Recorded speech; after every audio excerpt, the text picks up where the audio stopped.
What is up, everyone? It's Thomas with Real Broker, coming at you live every Wednesday, 8 p.m., going over the market stats, the news you know about, think about buying, selling, or investing here in northeastern Florida. And we're also doing a Q&A. So if you have any questions about what we covered here today, whether it's the stats or it's the news stories or another comment that someone has, leave them in the comments below. I try to answer all the questions live, but I will come back and answer comments if you guys leave me some comments too. So, how you guys doing? Good week so far, middle of the week.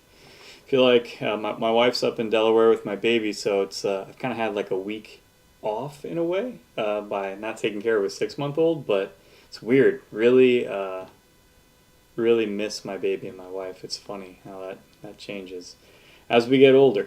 But let's go ahead and hop into it. I'm just going to take a look at mortgage rates and just kind of talk about what's happened to mortgage rates since the Fed increased rates. And I literally, you know what, I should have pulled this, but I took a picture of my phone. I was at the gym, and this must have been the day after, or maybe 2 days after the Fed lowered the federal funds rate.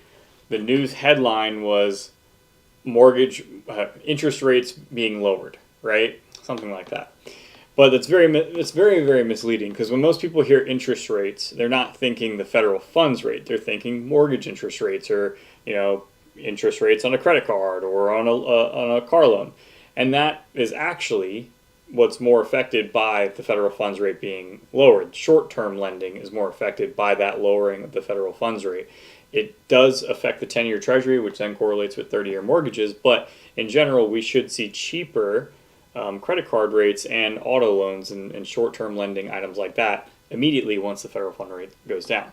But if you're keeping tabs on mortgage rates, they actually, once the news came out, they actually went back up over the last 7 days. So, and nothing crazy, right? We already made some pretty good traction this year. So I'm gonna pull up the chart here so you can take a look. And let me see. So this is just this year, right? So from beginning of January to today, we've already made some really good progress, right? So there's not really a rhyme or reason of saying yeah, this is going to go up, this is going to go down. But if it keeps going down and it keeps trending, I was just watching another thing today where it was a mortgage lender was essentially saying most of the buyers who have bought in the last couple of years in these elevated rates, me being one of them, I have a 7% interest rate. It's going to make financial sense for you to start thinking about a refinance right here once it gets to below 6.25% for most people. Now, every situation is going to be a little bit different, but that's what he was saying. And he's like, essentially, the math it will pay off in about 3 to 4 years. So it's a long-term game for sure, but real estate has always been that. There's no secret there. So let's take a look here. You can see that the Mortgage News Daily, this was Fed Day back here, 9/16. And we went from 6.1, which is where we saw a lot of progress right before the Fed announced the rate cut. And then right after that, it jumped straight up to 6.37. And that was because the market was factoring in that within this past month, 2 months, that the Fed was going to lower rates, right? So they were pricing this in. They were expecting that. And when they did it, they're like, okay, we'll jump up a little bit. So obviously this is I could probably make 2 hours worth of video on talking about the federal funds rates, mortgage rates, and short-term lending and how it all correlates. But it's honestly, I could make a video about it, but doesn't mean it would be 100% correct. Then you have this black swan event, right? That comes in and it's like, oh, well, you know what? That affected it too, right? There's so many, there's 100,000 factors to it. And you could ask someone to make sense of it for you, and then it would change the next day probably. So either way, guys, any questions about mortgage rates, what things are looking like? The good thing is that if you're going with new construction here in our area, your mortgage rates should get better, right? And they're already offering pretty sweet mortgage rates. I've seen stuff at 4.99%. I've seen my sister got a 4.3% interest rate with Lennar right over here in St Augustine Lakes. Got a 2,300 square foot home for $430,000. That's not, that's pretty great to get that kind of rate. So. The deals are happening, especially in this time of the year. And that's one thing especially to consider if you guys are looking at new construction And even if you're looking at a resale home, this time of the year is slower. Historically, summers are busy season. It always tapers off during the fall time. And then once we get into November, December, things start picking up. We get a little bit of snowbird, people getting out of the cold, they want to buy. They're coming down here buying a second home, whatever that is. So if you're buying a resale home, you have a lot more leverage during, and even this year has been slower than last year, and last year was the lowest sales in 30 years. So in reality, you've been watching my show, I've been saying this for a long time. I feel that real estate's been in a recession since like 2022, once mortgage interest rates kicked up really high. That's because it went from like 6.5 million transactions to the next year I think it was 4.5 million transactions, and I think last year was like 4.1 million transactions. And this year is trending lower than last year, right? So potentially we're at the floor of how many closings that we're having on average, right, across the nation. So put that together with seasonality, and this is typically the slowest part of the year. You can get a pretty good negotiation going with the seller, more options available for you to buy. And then if you're buying new construction, a lot of the end of the fiscal years for these guys is coming up month over month over month towards the end of the year. And they want to close out their fiscal year as strong as possible. That's when they give out some good deals as well. So be on the lookout for that. Any questions about any specific neighborhoods, let me know. We're going to hop into the news stories, guys. And I got some good ones, I think. Let me know. I want to hear your feedback on this next one. Well, not this one, sorry. But we are in the middle of hurricane season. We're actually past peak hurricane season, right? It's normally the beginning of September. So that's a good sign. But we do have some stuff spurring off of the Atlantic. It's supposed to be near Puerto Rico. So potentially that's not it. I'm not sure what that is. But either way, we're in the middle of it. We haven't had any hurricanes so far, knock on some wood. But end of November is we're over. Middle of November is kind of where we stop worrying about it. So we're kind of through like the worst part of it. We're through king tide here. So hopefully it's all downhill from here. We'll keep an eye on it. But let's go to this news story I want to get your guys' opinion on. Sorry about that. Florida cities and counties push back on state efforts to slash property taxes. Now, you can be for or against this, but I think if you are against, hey, if you're for this and you want to get rid of property taxes, I think what we need to have is some type of plan, right? Because I don't think what people are arguing here is like, hey, we should slash property taxes because we know the government wastes our money, right? And you'll get no argument from me here, right? I believe that 100%. But I think we bring in like $33 billion for sales tax revenue every year for the state of Florida. I think it's $25 billion for property taxes. I might have switched those numbers up. Either way, it's a ton of money. So just to cut property taxes, and it's only cutting property taxes on property owners that claim it as their primary residence, so people that homestead their properties here in the state of Florida. Those are the only people that will get their property taxes cut. But let's just say out of that $25 billion, let's say that's $24.5 billion that still need to be figured out. Like, okay, where's this money coming from? So we've seen this talk over the past year. Maybe it's a political move, maybe it's not. I'm not sure. But it seems that every time we talk about this, we don't have a plan of how we're paying this money, right? And people have speculated on what that plan could be, but I've not seen, and I've been following this, where a government officials came out and said like, yeah, let's get rid of property taxes, and we're going to replace it with X, because the government needs money, right? Like, there's no doubt about it. I'm not saying that we should just give them money and let them have it, but like, a lot of our local services here are based off of property taxes, and that's what the county officials were saying here. Like, hey, we don't have a backup for what's going on here. How are we going to pay these people? And it's like, all right, people may not want to pay for street cleaning every single day, but at the end of the day, if you pay for street cleaning every single day, well, that also keeps your storm drainage cleaner, and that also helps the sewer system, and then there's all these domino effect pieces, right? So what's the right answer? I'd love for you guys to chime in on that and just kind of crowdsource that information. But what is the right answer there? Who's going to flip that bill? My neighborhood, I pick up trash every Sunday. Do I want to do it? No. Have I asked the city and county to come out more often? Yes. Do they? No. So I pick up trash every Sunday.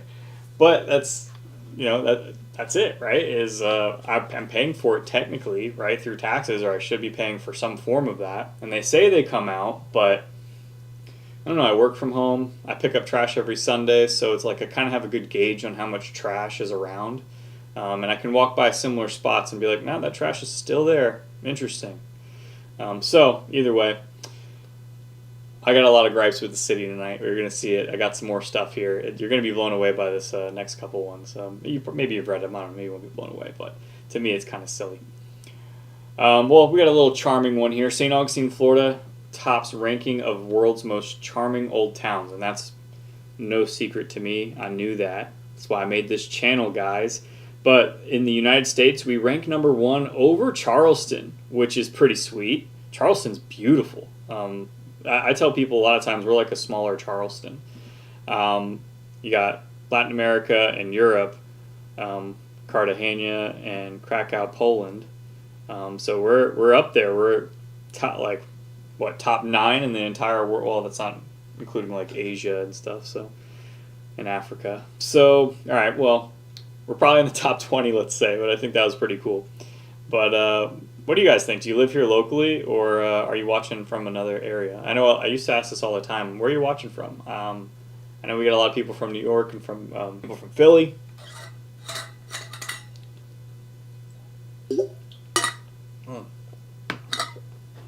Excuse me.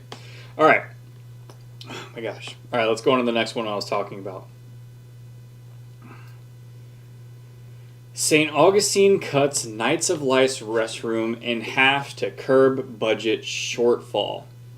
The city of St. Augustine is looking to cut spending for Night of Lights by around $300,000 after not receiving the amount of money it anticipated from St. Johns County. Read that again. They asked for money from St. Johns County, and they decided to cut their bathroom budget because they didn't receive enough money, right? So this seems kind of like a play. Like, hey, if we don't get this money from St. Johns County, we're going to have to cut our bathrooms off. And that would literally be a shit show. Like, if they were to do, there's not enough public restrooms in downtown St. Augustine. As it is, there's no public restrooms down there. There's like 2 I can think of. Outside of that, they're all in businesses and bars. So they asked the city for the city asked the county for $1.2 million. The county normally gives them $200,000 every year, guys. I think that's another important piece of information here. But the city asked them for $1.2 million. The county said, here's $800,000. And they're now saying we're going to cut the bathrooms in half because it's going to cost around $300,000 to do that. How did we have the money for it last year? 4 times the amount of money from the county this year, yet you don't have enough money for the bathrooms. This is really we just talked about tax dollars and all that kind of stuff. Like, this is where people are like, yeah, I don't want to pay property taxes. This is bullshit, right? That's a lot of money, right? And then the county essentially, with that money, they were like, hey, listen, they're not, I don't know if they're holding it over their head, like, hey, we'll give you this $800,000, but you need to extend Night of Lights to its original dates. Because recently, the city of St. Augustine made a great idea in order to fight traffic and congestion to shorten Night of Lights. Don't know how that makes sense, but that's what they did. Makes no sense to me. And they shortened it in January, right? So, in my opinion, locals go out in January. That's when I go out to Night of Lights because it's not crowded. There's no traffic. I can pull up and park. Like, it's easy. During, like, when school gets out in December, let's say 2nd or 3rd week of December, to the end of the year, that's when you don't go downtown here as a local. It's a shit show. It's a mess. You're literally body to body, shoulder to shoulder, belly to belly with people in downtown St. Augustine. And like, I lived in New York. I know what that is, like in Times Square and Rockefeller Center during, like, you know, New Year's and the ball drop and all that. I know what that is. That's what it's like in downtown St. Augustine, where they don't have the facilities, bathrooms included, transportation, parking, on and on and on, to be able to handle that. So shortening it makes no sense, and they're going to shorten it, and somehow they don't have the money for the bathrooms.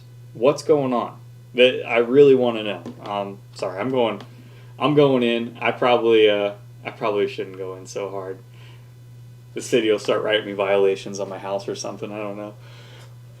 We'll see. What do you guys think? Should I rant more, or should I just leave it as it is? Probably do better on short form, honestly. You guys are looking for information.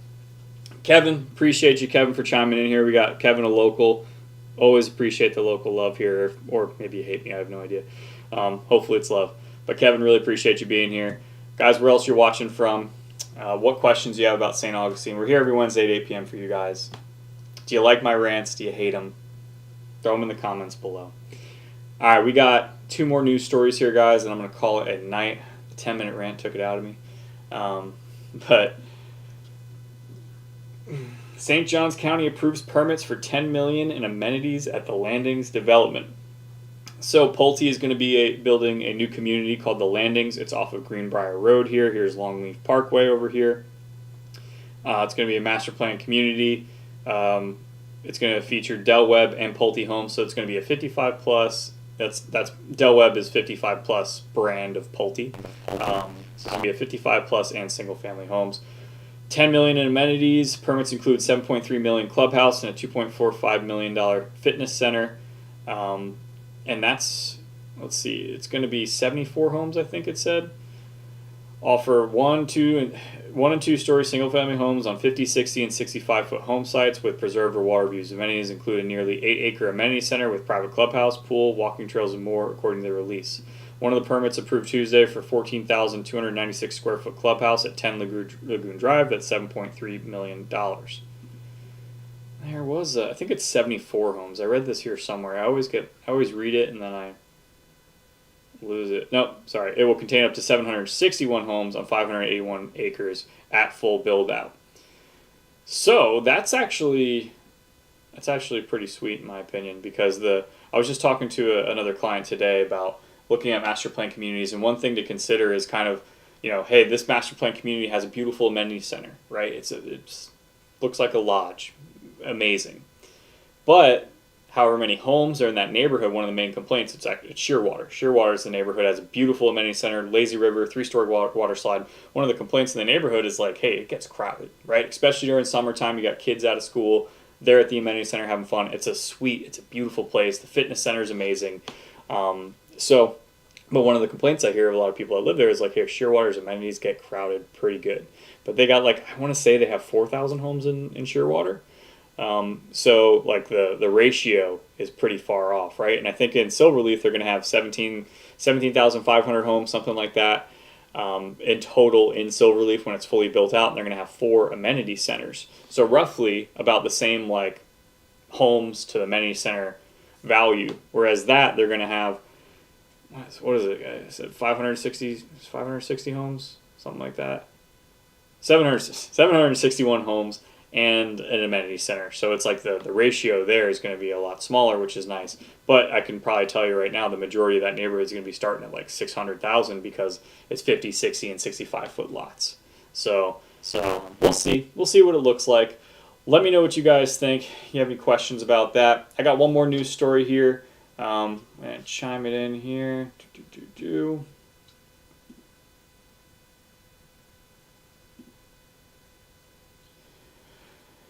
This is actually pretty cool in Lincolnville. So want to start a neighborhood improvement project. St. Augustine opens grant program October 1st. So, it's all in St. Augustine. I thought it was just in Lincolnville.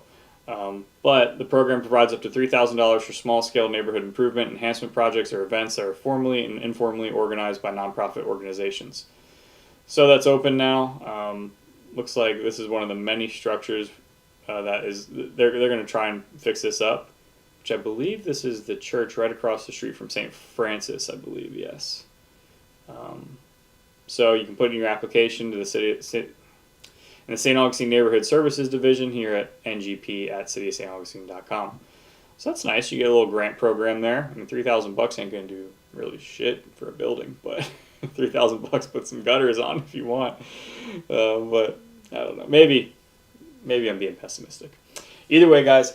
Here every Wednesday, 8 p.m., going over the market stats, news you know about, everything about buying, selling, or investing here in northeastern Florida, and doing a Q&A. So, Kevin, appreciate you for chiming in here. Guys, appreciate you for being here every Wednesday at 8 p.m. I'm here for you if you need anything. Reach out directly. I'll catch you next week. See ya.